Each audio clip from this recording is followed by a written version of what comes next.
Hey there YouTube, this is my redstone world, and today I'm going to be showing you my version 1 sound card.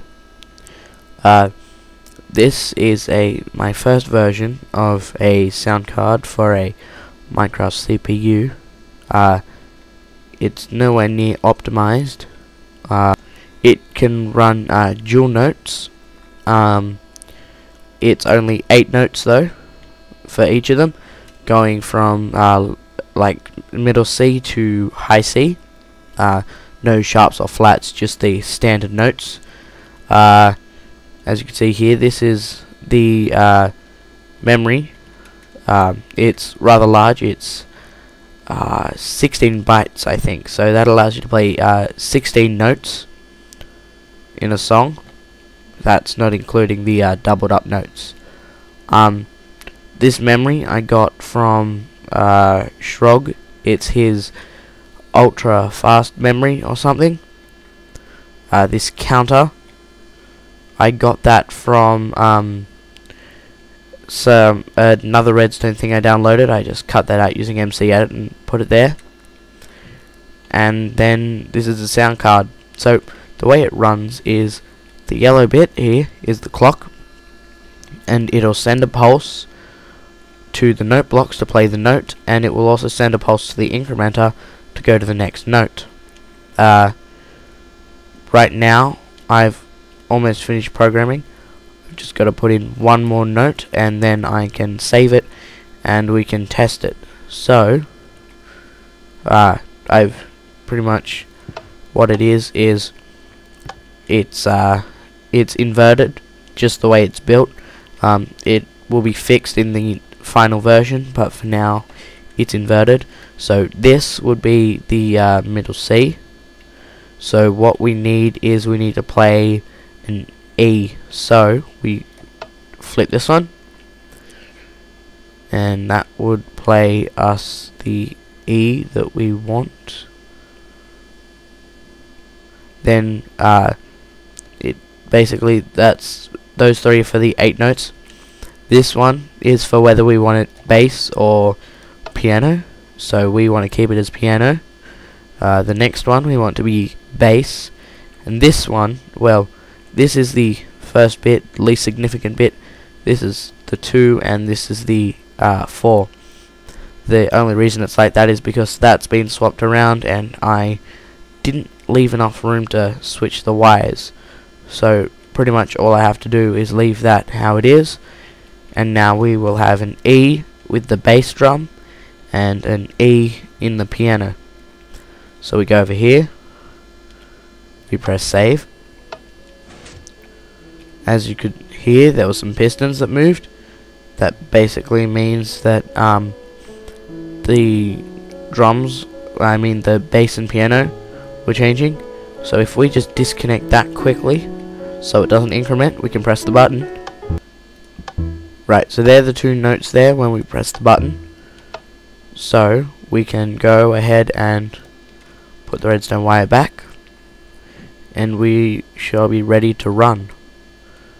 So let's go down and press the reset. As you can see, they all go to 0.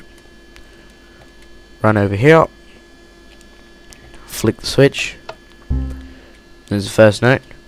Now it's a decent speed. I wouldn't say it's fast, but I wouldn't say it's slow.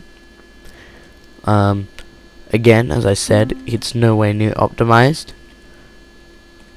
And as you can hear, the notes are playing now, and they're changing. You've got drums and piano. Basically, what happens is the 3 outputs for the notes go into this decoder. And if the decoder has when it gets the right one from the decoder, it'll set it low, right? So that then when this inverts it, it sets them to low down there, and it will set the one that's meant to be played high, as you just saw there. Now this bit here will set them all high, so that none of them will be played when there's any switch over in memory, or when it's not meant to be played, and when it receives the pulse, they flash off, allowing the selected note to flash off, allowing that to turn on and play the note.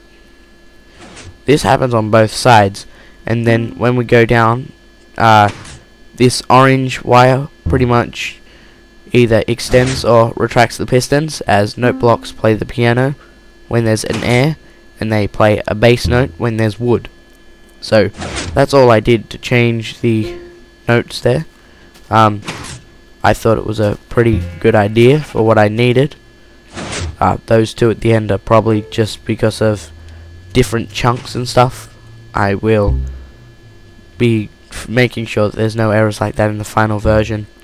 The implementation in a CPU, I'm thinking, would be that you would write a program, and the program would tell the computer to put all the notes stored in the computer's RAM into the note block RAM, and then just send it one after another into the sound card, using 100% of the CPU just for that, to get the fastest playtime. That way you don't have to worry about getting it from the computer RAM, from the actual computer, rather than the sound card RAM, and sending it all through the logic and selectors.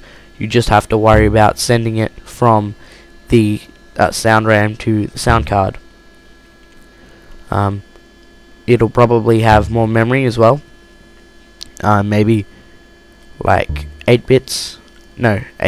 address bits of memory, so that then all you will have to do is start it, and you will then have 255 notes that will need to be played.